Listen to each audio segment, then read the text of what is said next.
people are judgmental by nature. I was judgmental.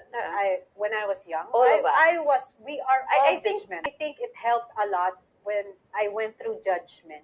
I came out as more understanding and compassionate. I remember that kasi pag mag-uusap kami ni Alex, tapos may kukwento siyang ganyan, lagi mo sasabihin sa kanya, ayokong pag-isipan siya ng masama kasi alam ko yung feeling ng pinag-iisipan ng masama. Correct.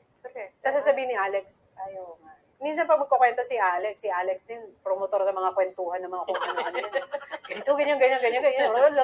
Sabi ko, alam mo, isipin mo, ganyan din nagkukwento sila tungkol sa atin. Totoo ba? Hindi. Baka hindi totoo. Oo nga, no? So may isip mo na kung paano ka maniniwala sa kwentong yon na narinig mo lang. Ganun din sila naniniwala ng mga kwento na narinig nila sa'yo. So, mababalansi mo. So, hindi na.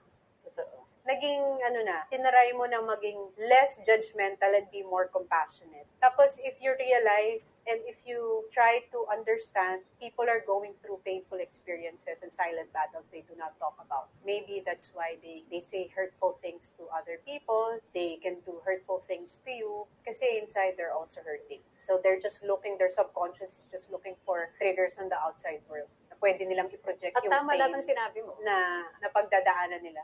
Tama lahat ang sinabi Kaya mo. do not take things Yes. personally. Nabasa ko yon Right. si Michael Singer sa Untethered Soul, na huwag mo raw i-take personally lahat ng ginagawa sa'yo ng isang tao or Kung sinasabi. ganun pa man din tayo, na may Oo. personal tayo Huwag parati, natin di ba? i-take personal kasi maraming may pinagdadaanan yung tao yun. It's not really about you. It's about what they're going through Dami in ko their rin. inner world.